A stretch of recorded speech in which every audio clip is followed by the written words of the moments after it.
ultrasound image felt impossibly heavy in my purse, like it might burn a hole straight through the worn leather. 3 months I'd managed to keep this secret. 3 months of morning sickness disguised as food poisoning, of loose shirts and strategic scarves, of avoiding the piercing gaze of the man who had claimed me as his own, after one reckless night I couldn't bring myself to regret. I adjusted my uniform, a crisp white blouse and black pencil skirt required for all staff at Centonotti, the most exclusive Italian restaurant in the city, the place where I'd first caught Antonio Russo's eye, where everything had changed. Mia, table 7 needs more wine. Marco, the floor manager, snapped his fingers near my face, breaking my spiral of anxiety. And Mr. Russo's private room needs attending. Elena called in sick. My stomach dropped. I'd been deliberately scheduled away from the private rooms for months now.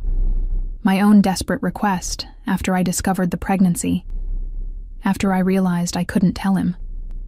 Couldn't risk being trapped forever. I can't.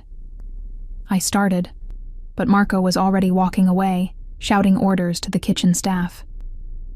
The restaurant hummed with the quiet conversations of the wealthy, the clink of fine crystal, the subtle notes of a piano played in the corner.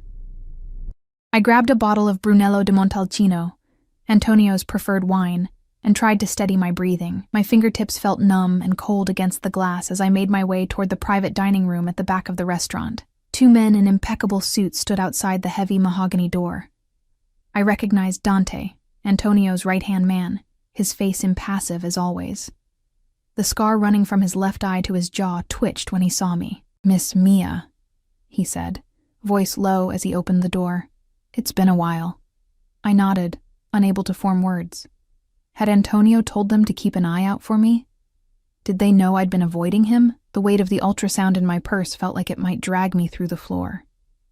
The private dining room was dimly lit, all dark wood and deep red accents. 5 men sat around the table, but my eyes were drawn immediately to him, Antonio Russo, 6'2" of pure danger wrapped in a bespoke charcoal suit. Dark hair, meticulously styled, eyes the color of aged whiskey that missed nothing. Those eyes found mine the moment I stepped into the room, and the conversation around him instantly died. I watched his expression change, surprise, then something darker, hungrier.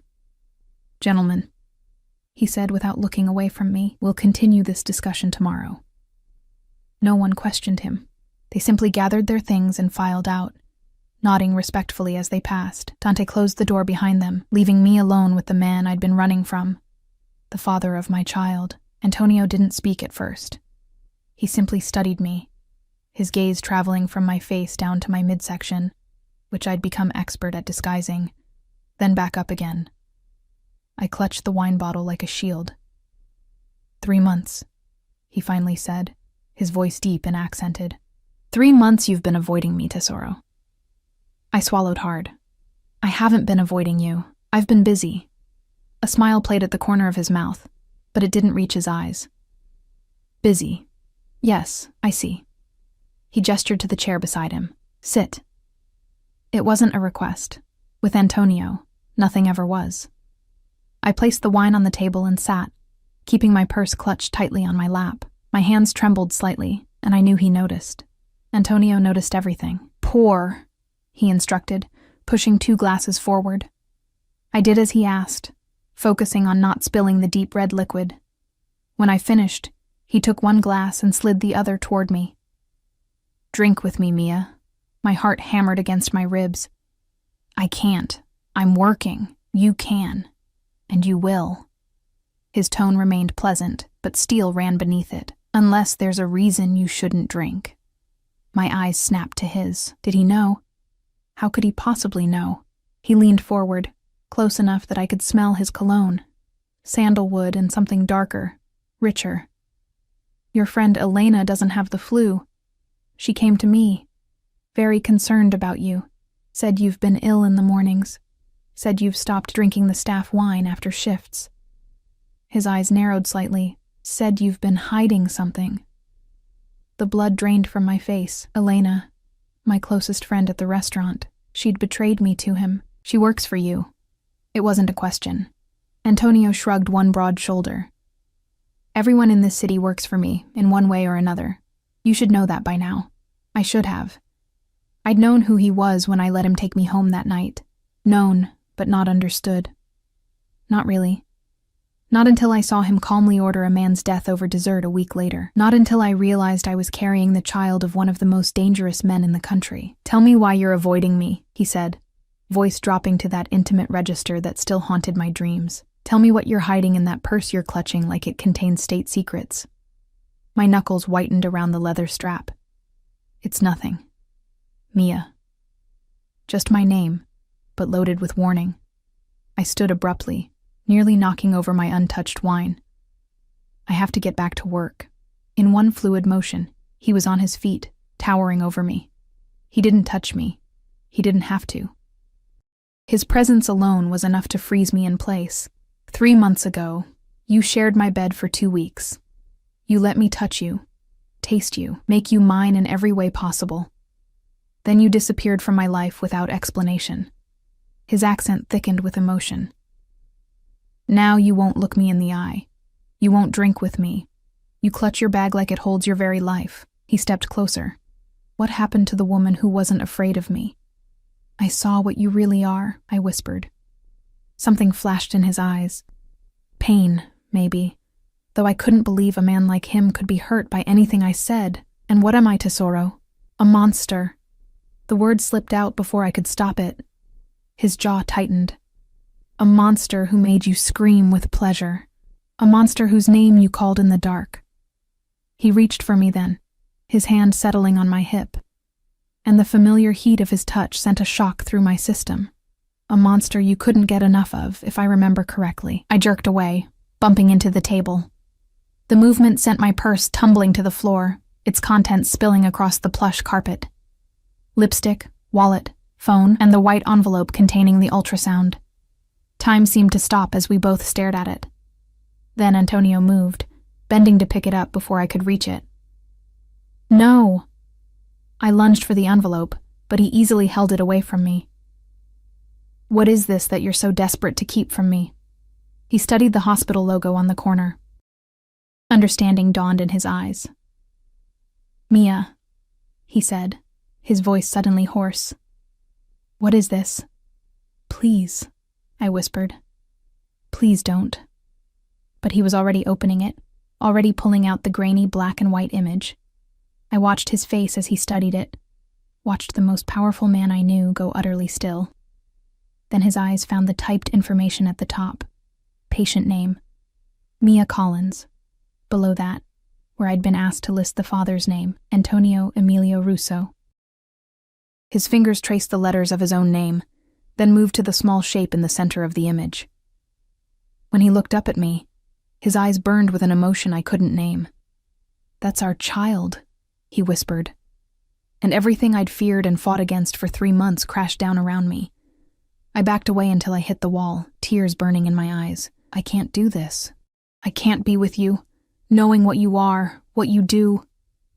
In an instant, he was before me, one hand braced against the wall beside my head, the ultrasound still clutched in the other. This changes everything, he said, his voice rough with emotion. Everything. Nothing changes, I insisted, even as panic rose in my throat. I won't raise a child in your world. I won't. His eyes darkened. You think you have a choice? He leaned closer, his breath warm against my cheek. You are carrying my air, Mia. My blood. My future. His free hand came to rest, with surprising gentleness, against my still flat stomach. You've hidden this from me for months. That time is over. You're coming home with me tonight. I can't. You can. You will. He tucked the ultrasound carefully into his suit pocket and took my arm. You belong to me now, more than ever. You and our child will be protected, cherished, given everything. His grip tightened, not enough to hurt, but enough to show his resolve. No one will ever threaten what's mine. The door opened, and Dante stepped inside, eyes sweeping the room and registering the tension immediately. Sir? Bring the car around, Antonio said, not taking his eyes off me. Miss Collins will be coming to the estate tonight. Dante nodded and disappeared again, leaving me alone with the father of my child and the weight of a future I'd been desperately trying to avoid. Please, I tried one last time. You don't understand what you're doing to me. Antonio's expression softened marginally. He reached up to brush away a tear I hadn't realized had fallen. I understand exactly what I'm doing to Soro. I'm claiming what's mine. I'm protecting my family. His hand slid to the nape of my neck, holding me in place as he leaned down to brush his lips against my forehead. And I'm never letting you go again. With those words, I knew my life had changed irrevocably. The secret I'd kept hidden for 3 long months was out, and with it, any hope of escape. Antonio Russo had claimed me and our unborn child, and a man like him never surrendered what he considered his. The door opened again, and Dante stood waiting. Antonio's hand settled possessively at the small of my back, guiding me forward into a future I'd been running from since the moment I'd seen those 2 pink lines on a plastic stick. A future bound to a dangerous man who now had the most powerful hold possible over me, our child. The ride to Antonio's estate passed in tense silence. I sat as far from him as the leather back seat would allow, staring out the tinted windows as the city lights blurred past. My body was rigid, hands clasped so tightly in my lap that my knuckles had gone white. I could feel his eyes on me, that unwavering gaze that seemed to see right through me. Dante drove with mechanical precision, his broad shoulders blocking most of my view through the windshield. Another man, Pietro, I vaguely recalled, sat in the passenger seat, his hand never far from the bulge beneath his jacket. Security. Always security. This was the world I'd been desperate to keep my child from. You need to eat, Antonio said suddenly, breaking the silence that had stretched between us since leaving the restaurant. When was the last time you had a proper meal? I didn't answer, didn't look at him. Mia. That commanding tone that brooked no argument. Answer me. Lunch, I muttered, still facing the window. I had a sandwich at lunch. He made a disapproving sound. Not enough. Not for 2. Those words, not for 2, sent a fresh wave of panic through me. This was real. He knew. There was no going back. The car turned onto a private road, trees forming dark sentinels on either side. In the distance, lights glimmered. Antonio's estate, a sprawling mansion set on 50 acres of meticulously landscaped grounds. I'd been here before, during those 2 weeks when I'd foolishly believed I could separate the man from what he did, before I'd understood the full extent of his world. I want to go home, I said quietly, finally turning to face him. Antonio's expression remained impassive, but something flickered in his eyes. You are going home. Your home is with me now. You can't just decide that. I can. I have. He reached into his pocket and withdrew the ultrasound, looking at it again in the dim light of the car. This decided it for us. There is no us, I insisted, my voice barely above a whisper. There was a mistake. A lapse in judgment. His head snapped up, eyes suddenly hard as flint. A mistake? Is that what you call what happened between us? I swallowed hard. You know what I mean. No, he said, voice dangerously soft. Tell me how what we shared was a mistake. Tell me how our child is a mistake. That's not what I... Choose your words carefully, Mia. It was a warning, delivered with deadly calm. The car pulled to a stop before I could respond, and Dante was opening the door on Antonio's side. Antonio tucked the ultrasound back into his pocket and stepped out, then extended his hand to me. I stared at it, paralyzed by the finality of what accepting it would mean. We can do this the easy way or the hard way, Tesoro, he said quietly, for my ears alone. But make no mistake, you are staying here tonight, and tomorrow night, and every night after that. With trembling fingers, I placed my hand in his and allowed him to help me from the car. His grip was warm and secure, sending unwelcome tingles up my arm. My body remembered his touch, even as my mind rebelled against it. The mansion loomed before us, all old-world elegance and imposing stone. Lights glowed in many of the windows, and as we approached the grand entrance, the double doors swung open. A woman in her 60s stood waiting, her silver hair pulled back in a severe bun, her dark eyes assessing me with undisguised curiosity. Sophia, Antonio greeted her. Prepare the blue suite for Miss Collins. She'll be staying with us indefinitely. Sophia's gaze flickered between us, lingering for a moment on my midsection before she nodded. Of course, Mr. Russo. Will she be needing dinner? Yes. Something substantial but gentle on the stomach. Bring it to my study in 30 minutes. I opened my mouth to protest, being discussed as if I weren't present, but Antonio's hand tightened on mine in warning. Sophia disappeared inside, and we followed, stepping into the soaring entryway with its marble floors and crystal chandelier. Your things will be collected from your apartment tomorrow, Antonio said, leading me through the house. Make a list of anything you need immediately. You can't just... He stopped, turning to face me fully. I can. I will. You've hidden my child from me for 3 months, Mia. 3 months of a pregnancy I had every right to know about. Your autonomy in this matter ended the moment you decided to keep that secret. Anger flared, cutting through my fear. My autonomy? You think you own me because I'm carrying your child? I think, he said, stepping closer until I had to tilt my head back to hold his gaze, that you made a unilateral decision affecting my flesh and blood. I think you plan to continue making those decisions without my knowledge or consent. His voice dropped lower. And yes, Tesoro, I think that what's mine is mine. You knew who I was when you came to my bed. I didn't know I'd get pregnant, I whispered. Something like a smile touched his lips. No? We weren't exactly careful, were we? All those nights, all those times I took you. How many times did I finish inside you without protection? Did you really think there would be no consequences? Heat flooded my face at his crude reminder of our passionate encounters. That's not what? Not what you want to discuss? Too bad. He resumed walking, pulling me alongside him through the grand hallway toward his study. We have much to discuss, Mia. Starting with why you thought you could hide this from me. The study was exactly as I remembered it. Walls lined with books, a massive desk of dark wood, leather chairs arranged before a fireplace where flames now crackled. The room smelled of him, that sandalwood cologne, fine leather, and something uniquely Antonio. Memories assaulted me, being bent over that desk, his hands in my hair, lying on the soft rug before the fire as he moved above me, sitting in his lap in the high-backed chair as he read to me in Italian. I shivered, crossing my arms protectively over my chest. Antonio noticed, of course. Cold? No. He studied me for a long moment, then crossed to a cabinet and poured himself a measure of amber liquid.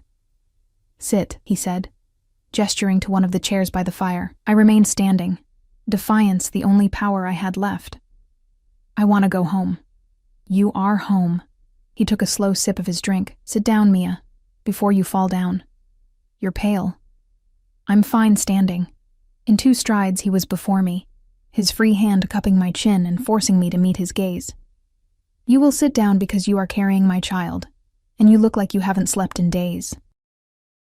You will sit down because if you faint, I will have you confined to bed for the remainder of your pregnancy. His thumb brushed my lower lip. And you will sit down because I asked you to. And I'm rapidly running out of patience. I jerked away from his touch and moved to the chair, sinking into it with as much dignity as I could muster. Antonio nodded, satisfied, and took the seat across from me, placing his glass on the small table between us. Now, he said, leaning forward, elbows on his knees. Tell me why you ran. I stared into the fire, unable to meet his intense gaze. You know why. I want to hear you say it. My fingers twisted nervously in my lap. I saw you, that night at the restaurant, in the back room. I heard what you ordered done to that man. Antonio was silent for a moment. You knew who I was, Mia, what I am. From the beginning. Knowing and seeing are different things, I whispered. I thought I could separate the man from what he does, but I can't. And when you discovered you were pregnant, I closed my eyes. I couldn't bring a child into your world. A world of violence and a world of protection, he interrupted. Of power. Of never wanting for anything. He leaned closer. My child will have everything, Mia. Everything I didn't have growing up. Safety. Security. 2 parents. I looked up at that. 2 parents? You think we're going to play house now, be a happy family? Something dangerous flashed across his face. That's exactly what we're going to do. You can't force someone to love you, I said quietly. Love? He laughed, a harsh sound without humor. I don't need your love, Tesoro. I need your obedience, your loyalty. His eyes dropped to my stomach, your body, carrying my air. The words stung more than they should have. What had I expected?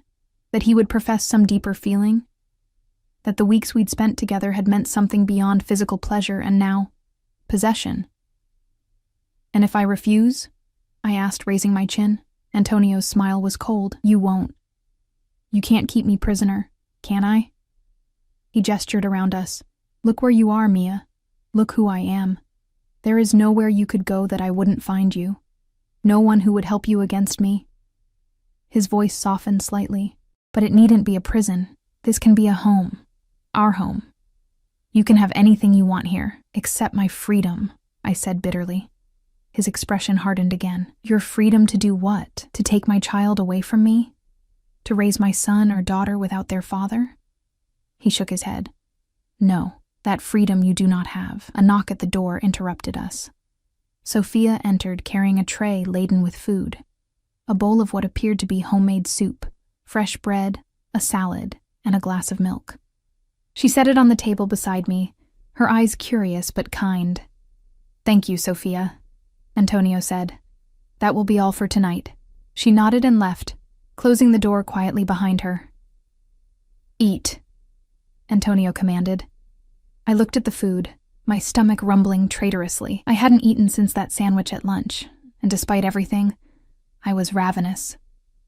Reluctantly, I picked up the spoon and tasted the soup, chicken and vegetables in a rich broth that instantly warmed me.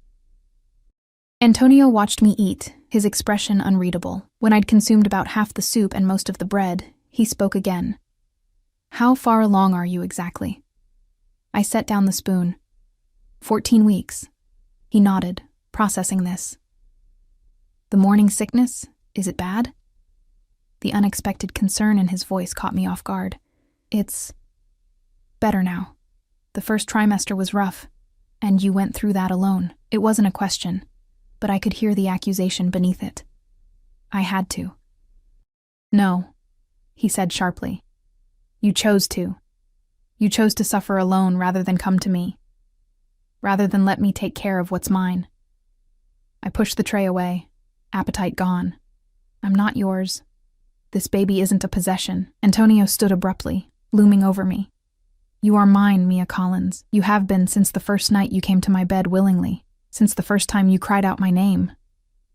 He braced his hands on the arms of my chair, caging me in. And now you carry my child, my blood. There is nothing in this world more mine than you are in this moment.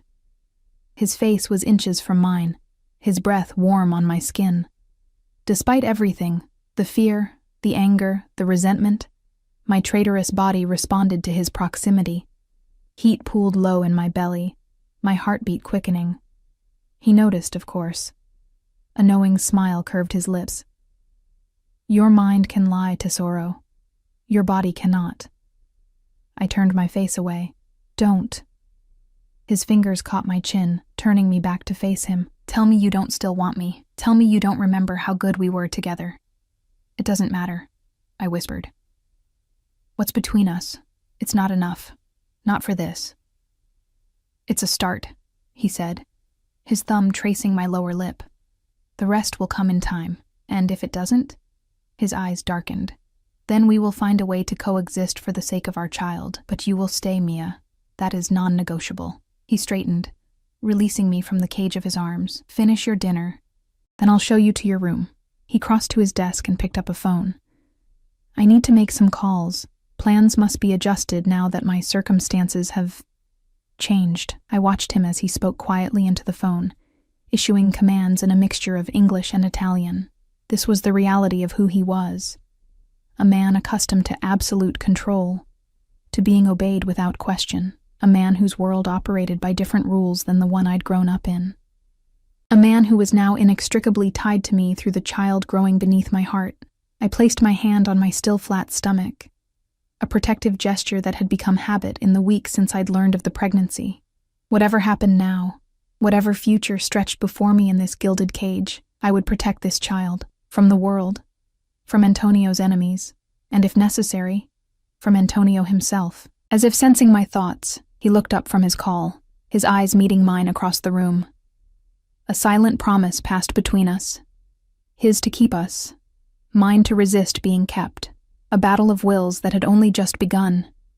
And deep down, in a place I refused to acknowledge, I wondered which of us would truly win, or if victory for either would come at too high a cost. Sleep eluded me in the blue suite Antonio had assigned me. The bed was obscenely comfortable.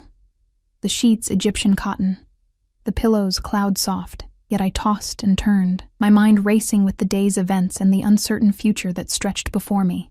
My hand kept drifting to my stomach, that instinctive gesture of protection that had become second nature. Dawn was breaking when I finally gave up on sleep. I padded to the enormous windows that overlooked the estate's manicured grounds. Morning mist clung to the landscaped gardens, giving everything an ethereal quality. Beautiful, but no less a prison. A soft knock startled me. Before I could respond, the door opened and Sophia entered carrying a tray. "Good morning, Miss Collins," she said, her tone formal but not unkind. "Mr. Russo thought you might appreciate some breakfast that won't upset your stomach." I glanced at the tray. Plain toast, a small bowl of fruit, herbal tea, and crackers. A surprising gesture of thoughtfulness. "Thank you," I said, suddenly aware of how rumpled I must look in the borrowed nightgown Sophia had provided last night. "Where is him?" Sophia's lips twitched at my deliberate avoidance of Antonio's name. "Mr. Russo left early for business in the city. He asked me to inform you that your belongings will be delivered today and that he expects you to rest." She set the tray on a small table near the window. "He also left this." She handed me an envelope. Inside was a black credit card with my name embossed on it and a handwritten note. "For whatever you need, use it freely. The doctor will visit at 2 p.m. "A doctor?" I looked up at Sophia, alarmed. "Mr. Russo's personal physician. He's very discreet." Her eyes dropped momentarily to my midsection. "Mr. Russo wants to ensure everything is progressing well." Of course he did. "Control in all things." "I don't need his doctor," I said, tossing the card and note onto the bed. "I have my own doctor." Sophia's expression remained neutral. "I'll convey your feelings to Mr. Russo when he calls for an update." She turned to leave, then paused. "Miss Collins, if I may offer some advice." I raised an eyebrow, waiting. "Choose your battles wisely with Antonio Russo. He is not a man accustomed to being denied what he wants." Her eyes softened slightly. "And what he wants, more than anything now, is you and that child safe and well." After she left, I picked at the food, surprising myself by finishing most of it. The tea soothed my perpetually unsettled stomach, and for the first time in weeks, I didn't feel the immediate need to rush to a bathroom. With nothing else to do, I explored my suite. The bathroom was larger than my entire apartment, with a deep soaking tub and shower big enough for 3 people. The walk-in closet was empty, save for a few items Sophia had provided. The nightgown, a robe, and simple cotton clothes that wouldn't have been my first choice but would suffice. I tried the door to the hallway, unlocked. So I wasn't a prisoner, at least not technically. I wrapped the robe tighter around myself and ventured out. The mansion was eerily quiet, my bare feet silent on the marble floors. I remembered some of the layout from my previous time here: the grand staircase, the formal dining room, the library. I made my way downstairs, wondering if I'd encounter security, but the place seemed deserted. I found myself drawn to Antonio's study, the scene of last night's confrontation. The door was closed but unlocked. I hesitated, then slipped inside.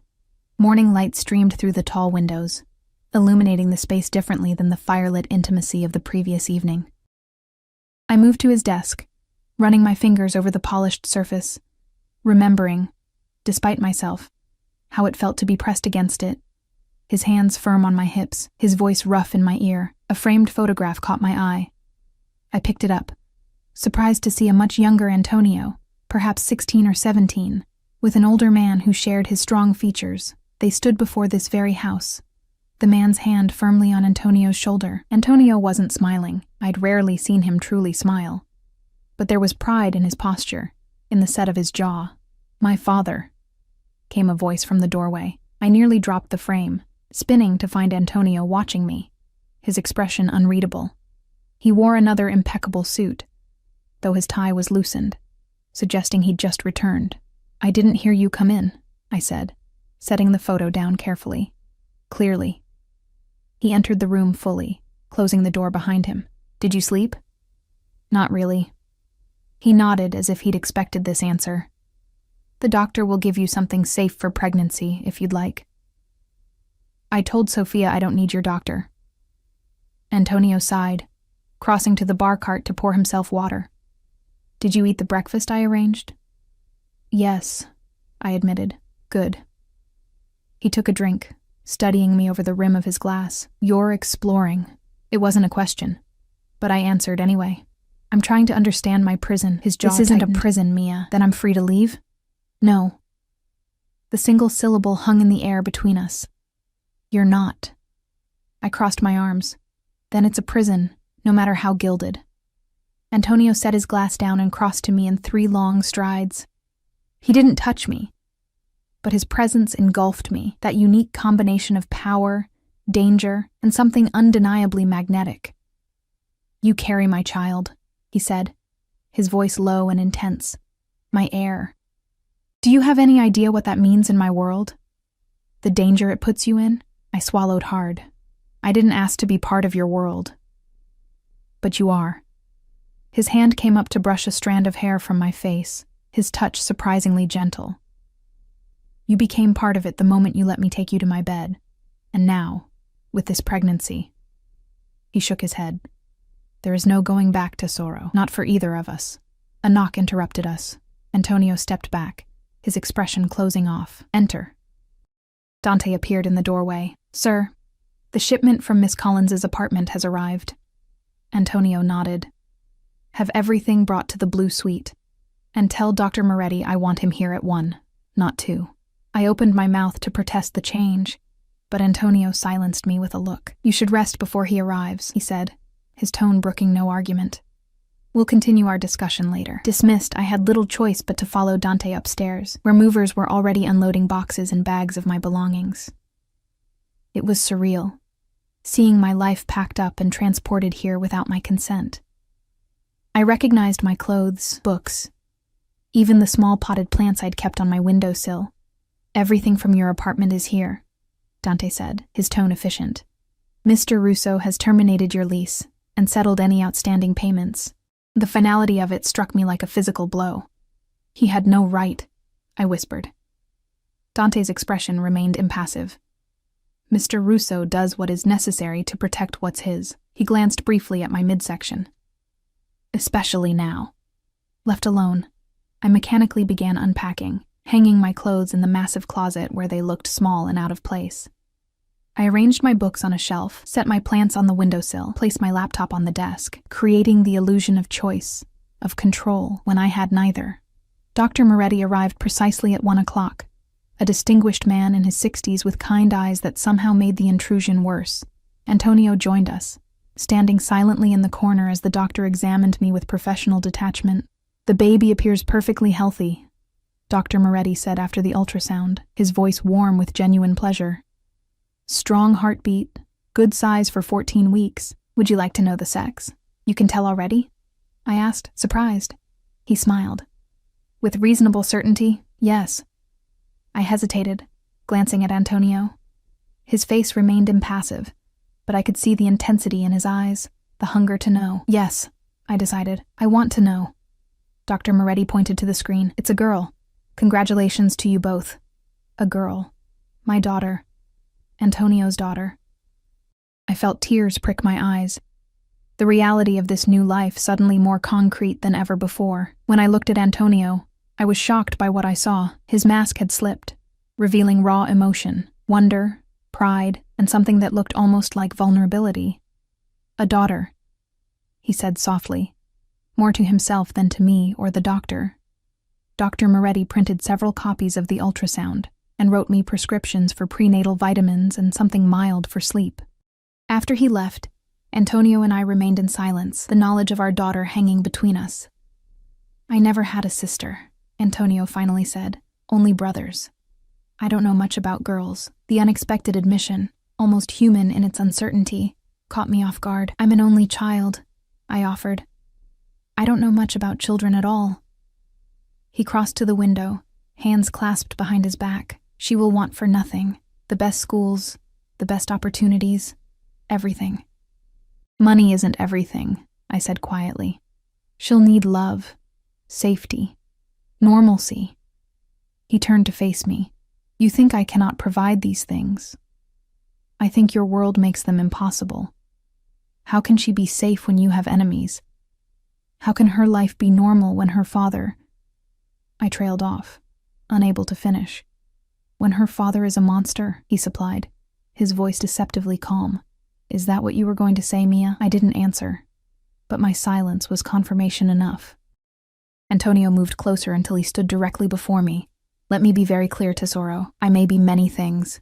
Dangerous, ruthless, unforgiving to my enemies, but to my family? He shook his head. To my family, I am protection. I am safety. I am whatever they need me to be. Pretty words, I whispered. But they don't change who you are, or what you do. His fingers caught my chin, forcing me to meet his gaze. No, they don't. I am what circumstances and choices have made me. But do not make the mistake of thinking I cannot compartmentalize. That I cannot be one man to the world, and another to my child. His thumb brushed my lower lip. To her mother. The intensity in his eyes made my heart race. Despite everything, despite knowing what he was capable of, my body responded to his proximity with a traitorous heat. He noticed, of course. A faint smile curved his lips.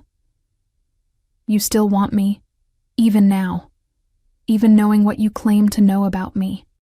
I jerked away from his touch. Physical attraction isn't enough for what you're asking of me, for what you're demanding. It's a beginning, he said. The rest will come in time. And if it doesn't, his expression hardened, then we find a way to coexist for our daughter's sake. But you will stay, Mia, here, with me. The possessiveness in his tone sent a shiver down my spine. Fear and something else, something I refused to acknowledge. I need some time, I said. To think. To process all of this. Antonio studied me for a long moment, then nodded. Take the rest of the day. Rest. Settle in. He moved toward the door, then paused. Join me for dinner tonight, 8 o'clock in the small dining room. It wasn't a request, but I nodded anyway, too exhausted to fight anymore today. Left alone, I curled on the bed, one hand resting protectively on my stomach. A daughter. We were having a daughter. The abstract concept of pregnancy had suddenly become so much more real. A little girl who would depend on me, on us, for everything. A girl who would be born into Antonio Russo's world, with all its danger and darkness. A girl who might one day look at her father with the same adoration I'd seen in the eyes of his men. Or worse, might follow in his footsteps. I closed my eyes, tears seeping from beneath my lids.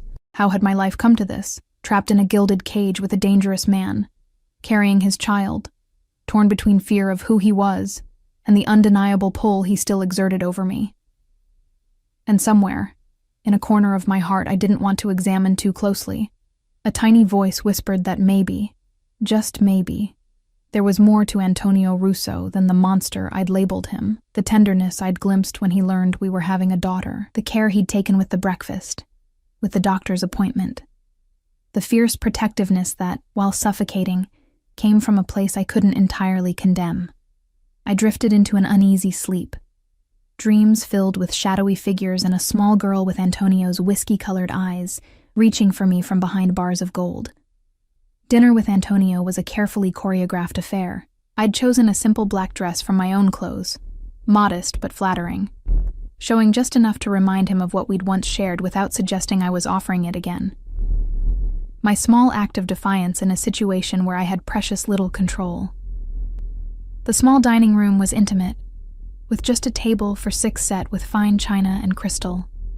Candles flickered, casting dancing shadows across the walls, and soft classical music played from hidden speakers. It was romantic. Deliberately so, I suspected. Antonio stood when I entered, his eyes tracking my movement with that predatory focus I remembered so well. He wore a charcoal suit that fit his broad shoulders perfectly, no tie, the top buttons of his shirt undone to reveal a hint of tanned skin. "You look beautiful," he said, pulling out my chair. I sat without acknowledging the compliment, though warmth bloomed in my chest against my will. A server appeared immediately with water and what looked like sparkling cider for me, wine for Antonio. "I hope you're feeling better after your rest," he said, taking his seat opposite me, "as well as can be expected for someone whose life has been hijacked," I replied, keeping my voice neutral despite the sharp words. Antonio's lips twitched. "Always so direct, it's one of the things that drew me to you initially. And here I thought it was just that I was convenient, the waitress you could summon whenever you wanted." His eyes flashed dangerously. "Is that what you think? That you were merely convenient?" I shrugged, sipping my water. "You're a powerful man. I imagine women throw themselves at you constantly." "They do," he acknowledged without false modesty. "And yet, I chose you. Only you, for those 2 weeks, and no one since." The admission startled me. "You expect me to believe that? That you've been celibate since I left?" "Believe what you want. It's the truth." He studied me over the rim of his wine glass. "Have you been with anyone else since me?" "That's none of your business." His expression darkened, a muscle twitching in his jaw. "Everything about you is my business now." "Because I'm carrying your child, that gives you ownership of my entire life?" "Because you are mine," he said simply, as if stating an obvious fact. "You have been since the first night. The child only makes it more official." The server returned with our first course. A light salad for me, some kind of seafood appetizer for Antonio. I picked at my food, suddenly not hungry despite the baby's needs. "You need to eat," Antonio said, noticing my reluctance. For her. The mention of our daughter, still so new, so strange to think about, made my hand instinctively move to my stomach. Antonio tracked the movement, his eyes softening fractionally. "Have you thought about names?" he asked, surprising me with the mundane question. I shook my head. "I've been too busy trying to figure out how to manage this situation." "This situation being our child? Or us? Both," I admitted. "I never planned for any of this." Antonio set down his fork. "Tell me something, Mia. If you hadn't seen what you saw that night, if you hadn't learned what I do, would you have told me about the baby?" The question caught me off guard. I considered lying, but something in his intent gaze made me answer honestly. "Yes," I said quietly. "Before that night, I would have told you." He nodded, seeming satisfied with my answer. "And what did you think would happen when you told me? Before you knew the full extent of who I am?" I looked down at my plate. "I don't know. I didn't think that far ahead." "Liar," he said softly, without heat. "You must have had some expectation." I sighed, meeting his gaze again. "Fine. I thought maybe we could try to make something work. Some kind of co-parenting arrangement. I didn't expect declarations of love or marriage proposals, if that's what you're asking." "And now?" "Now I know better," I said, my voice hardening. "Now I know exactly who and what you are." The server returned to clear our plates and bring the main course, herb-roasted chicken for me, steak for Antonio. The interruption gave me a moment to collect myself, to rein in the emotions threatening to spill over. "You think you know me," Antonio said once we were alone again. "You saw one moment, one necessary business decision, and you think you understand everything about who I am." "You ordered a man killed over dinner," I hissed, leaning forward. "Like you were ordering dessert." "That man was an informant who had gotten 3 of my people killed," Antonio replied, his voice dangerously calm. "He was selling information to a rival organization. His actions resulted in a bloodbath that could have been prevented." I sat back, chilled by the matter-of-fact way he discussed murder. "So that justifies it?" "In my world, yes." He cut into his steak with precise movements. "There are rules, Mia. Codes of conduct. When they're broken, there are consequences. And you're the one who decides those consequences?" He looked up, his eyes hard. "Yes. That's what it means to be in my position, to make the difficult decisions no one else can make." I shook my head. I can't accept that. I can't raise a child in a world where her father thinks killing people is just business. Antonio set down his knife and fork. Do you think I want our daughter involved in that part of my life? Do you think I wouldn't do everything in my power to keep her separate from it? How can she be separate from it when it's who you are? When it pays for all of this? I gestured around us at the opulent dining room. Because I will make it so, he said with absolute conviction. My father kept that separation for my mother. I didn't know what he really did until I was 16 years old. This surprised me. 16? Antonio nodded. My mother knew, of course, but she kept that knowledge from me and my brothers. She created a normal childhood for us. Despite everything, his expression softened with memory.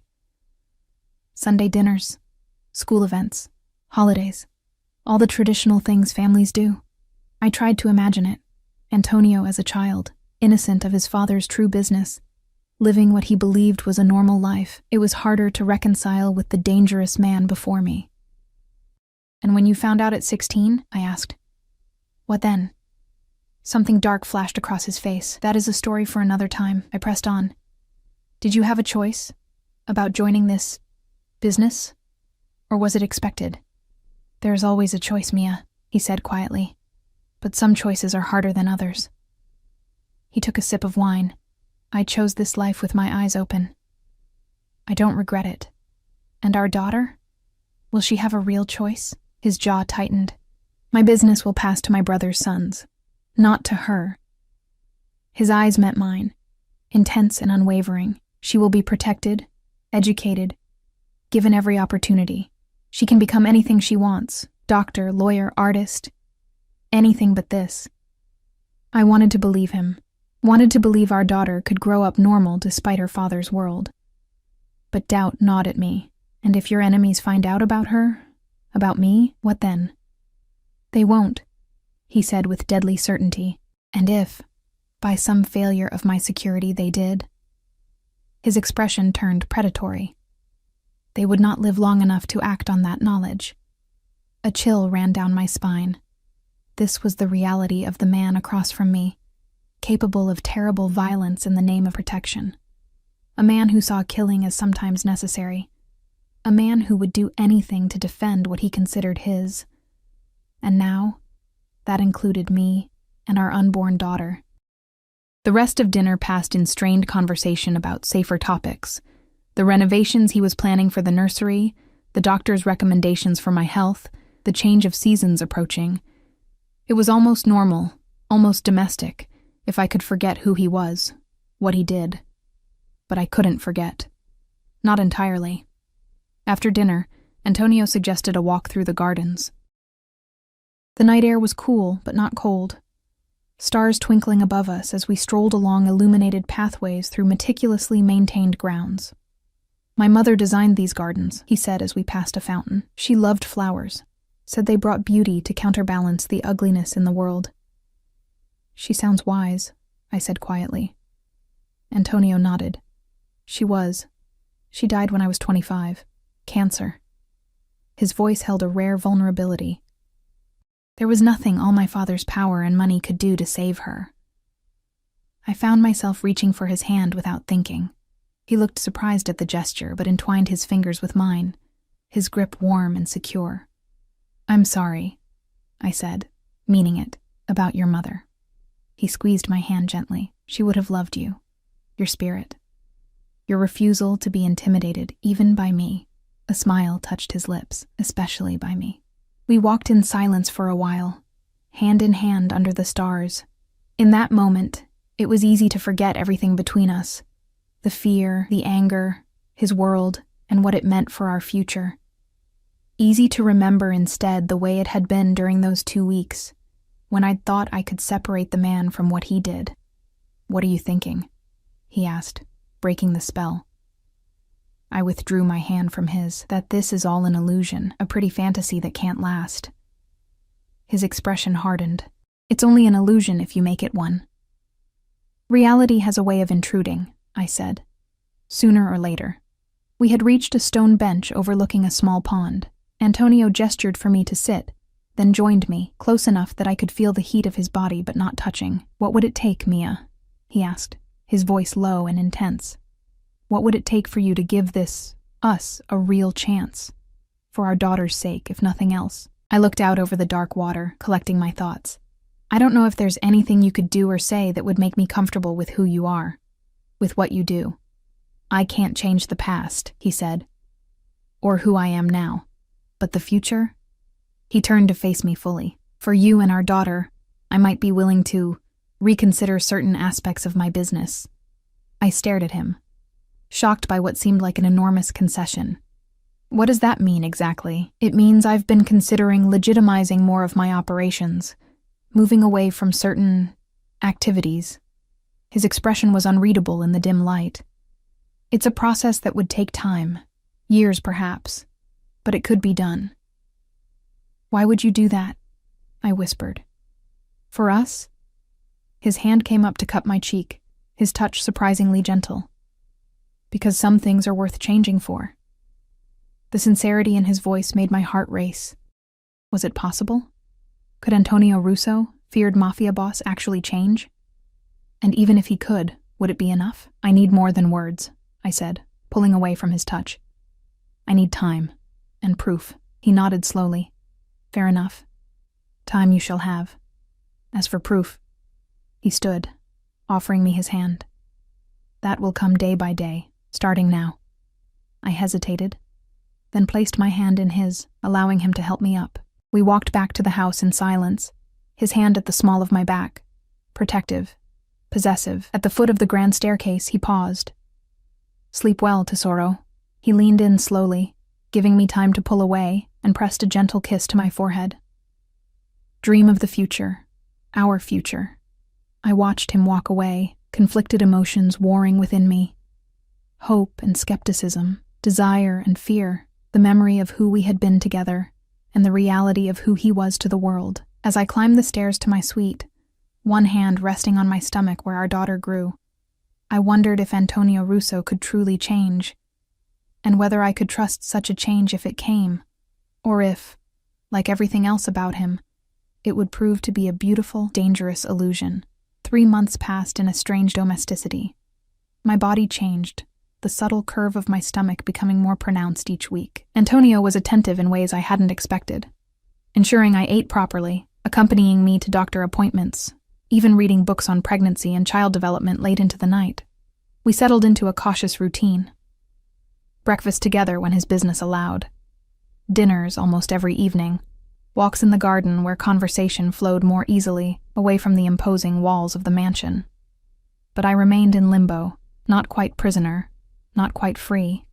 I was allowed to leave the estate only with security, usually Dante or Pietro shadowing my every move. Shopping trips, prenatal yoga classes, even occasional lunches with Elena, who had tearfully apologized for betraying me to Antonio. "I was so worried about you," she'd said, clutching my hands across the restaurant table, while Dante watched impassively from nearby. "You were sick, losing weight instead of gaining it. I didn't know what else to do." I'd forgiven her.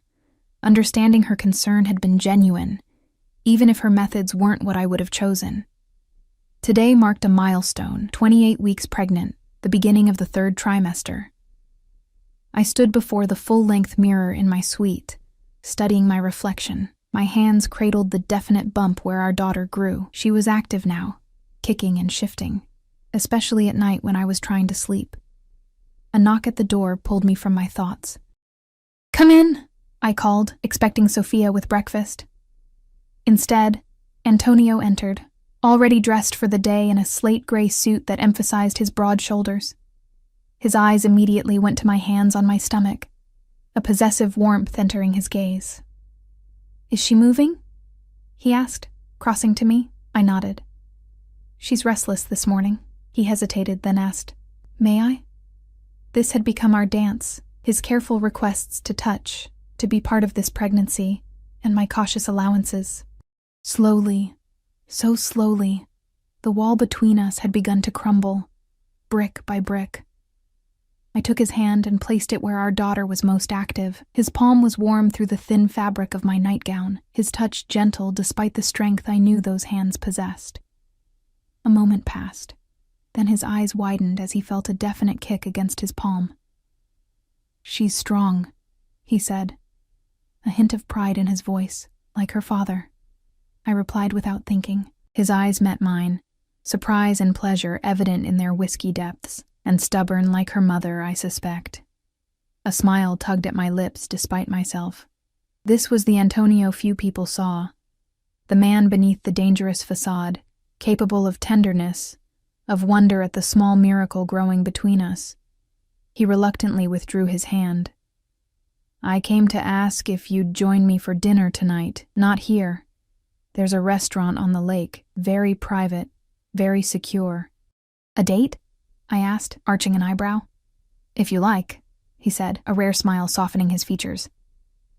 "I thought we might celebrate the 3rd trimester, and—" He hesitated, unusual for him. "I have something to show you, something important." Curiosity piqued, I nodded. "What time?" "I'll pick you up at 7. He turned to leave, then paused at the door. "Wear something nice. The blue dress, perhaps." The blue dress. One he'd bought me during our first time together, the color perfectly matching my eyes. I hadn't worn it since returning to his life, keeping it pushed to the back of the closet like the memories it evoked. "Antonio," I called as he reached for the door handle. He turned, eyebrows raised in question. "What are you showing me tonight?" His expression grew serious, the beginning of a promise kept. The restaurant was exactly as Antonio had described, perched on a bluff overlooking the lake, isolated and exclusive. We were seated in a private room with floor-to-ceiling windows showcasing the moonlight dancing on the water below. A single table waited, set with fine china and crystal, candles providing most of the illumination. I wore the blue dress as Antonio had suggested, though I'd had Sophia take it out slightly to accommodate my growing belly. Antonio's eyes had darkened appreciatively when he'd first seen me, his gaze lingering in a way that sent heat coursing through me despite everything. He was solicitous throughout dinner, attentive in a way that reminded me of our first weeks together. The conversation flowed easily as we discussed names for our daughter, a topic that had become less contentious as time passed. I thought perhaps Sophia, after my mother, Antonio suggested as dessert was served. "It's beautiful," I acknowledged. "What about a middle name? Something from my family? Your mother's name?" I shook my head. "I never knew her. She left when I was a baby. It was something I rarely spoke about. A wound long scarred over but never fully healed." Antonio's expression softened with understanding. "Then perhaps your grandmother, Olivia," I said quietly. "My grandmother's name was Olivia, Sophia Olivia Russo." He tested the name, rolling it on his tongue. "It has a certain strength to it, don't you think?" The sound of our daughter's potential full name, complete with Antonio's surname, hung between us. Another small step toward a future I was still uncertain of. After dessert, Antonio checked his watch. "It's time. What I want to show you is nearby." Outside, Dante waited with the car. Antonio helped me into the back seat, his hand lingering on mine longer than necessary. We drove for perhaps 15 minutes, eventually turning onto a private road that wound through dense trees. "Where are we going?" I asked, peering through the darkness. "You'll see," Antonio replied, a hint of anticipation in his voice. The car finally stopped before a gate, which opened automatically as we approached. Beyond it, illuminated by subtle landscape lighting, stood a house, not as grand as Antonio's mansion, but beautiful in its own right. Modern architecture blended with natural materials, large windows looking out onto manicured grounds. "What is this place?" I asked, as Dante opened my door. Antonio helped me out, his hand steady at the small of my back. "Something new. Something different."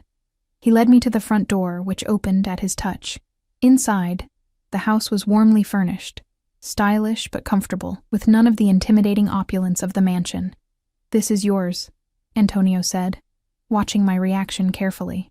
"Yours and our daughter's, and mine, when you allow it." I turned to him, stunned. "I don't understand." He gestured for me to sit on one of the plush sofas, then joined me, leaving a respectful distance between us. 3 months ago, I promised I would change, that I would find a way to give you and Sophia a normal life away from certain aspects of my world. His eyes held mine, intense and sincere. "This is the first step. A new house?" I asked, confused. "A new beginning," he corrected. "This property is held in your name. Legally, it's yours, regardless of what happens between us." The implication that he was giving me a choice, an escape if I wanted it, was not lost on me. And the security, less obvious than at the mansion, but present. The grounds are monitored. Dante or Pietro would be nearby, but not in the house itself unless you requested it. He leaned forward slightly. "You would have privacy, independence." "Why?" I whispered, searching his face for any sign of deception. "Why now?" Antonio was silent for a moment, choosing his words carefully. "Because in these months together, I've come to realize something. Keeping you as a beautiful prisoner might ensure you stay physically, but it would kill something essential in you. He hesitated. "Something I've come to value above almost everything else." "Almost everything?" "Our daughter comes first," he said simply. "Always." I stood, needing to move, to think. I wandered through the house, taking in the details. A nursery painted in soft yellows and greens, a master bedroom with a view of the gardens, a kitchen designed for someone who actually cooked rather than relied on staff. Antonio followed at a distance, giving me space, letting me process.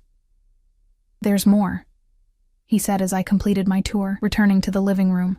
"Business matters." He withdrew a folder from his jacket and handed it to me. Inside were legal documents, complex, but with certain phrases that stood out. Legitimate enterprises, divestment of interests, restructuring. "What is this?" I asked, looking up at him. "Proof," he said simply. "I've begun the process of transitioning my more problematic holdings into legitimate businesses. It will take time, years, as I told you, but it has begun." His expression was solemn. "My brothers are not happy. Certain associates are concerned, but my decision is final." I stared at him, trying to absorb the magnitude of what he was saying. "You're really doing this? Leaving that life behind?" "Not overnight," he cautioned. "That would be dangerous for everyone, including you and Sophia. But gradually, yes." He moved closer, taking my hands in his. "I meant what I said that night in the garden, Mia. Some things are worth changing for." The sincerity in his eyes was unmistakable. Whatever else Antonio Russo might be, in this moment, he was not lying to me. "Why?" I asked again, needing to understand. "Is it just for Sophia? For her safety?" He shook his head slowly. "It began that way, perhaps, but now..." His hand came up to cup my cheek. "Now it's for you as well. For us, if there can be an us." "Antonio..." "I'm not asking for an answer tonight," he interrupted gently. "Only that you consider the possibility. That you give us this, a real chance." His thumb brushed my lower lip. "Stay at the mansion until Sophia is born, where the medical facilities and security are strongest. After that, if you choose, this place will be waiting. Your place, where I would be a guest unless invited to be more." Tears pricked my eyes, unexpected and unwelcome. Was this real? Could the dangerous man who had forced me back into his life 3 months ago now be offering me freedom? Choice? "I need time," I whispered. "You have it," he assured me. "All the time you need."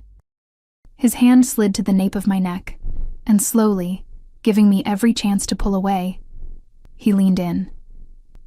His lips met mine, gentle at first, then with growing hunger as I responded despite myself.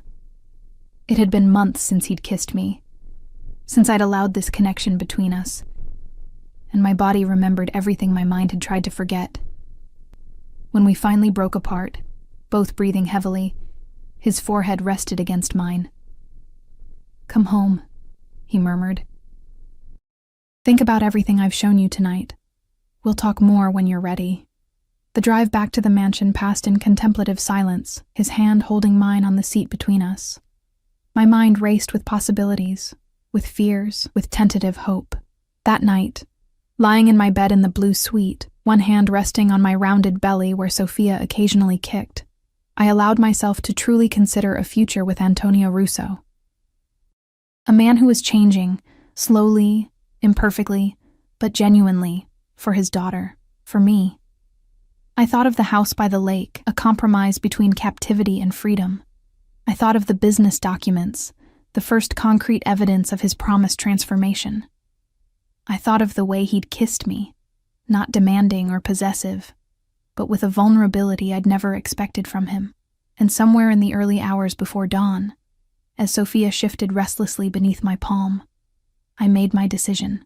6 weeks later, I went into labor 2 weeks early. The pain was unlike anything I'd experienced. Wave after wave of contractions that left me gasping. Antonio never left my side, his face pale with concern, as he held my hand, murmured encouragement, wiped sweat from my brow.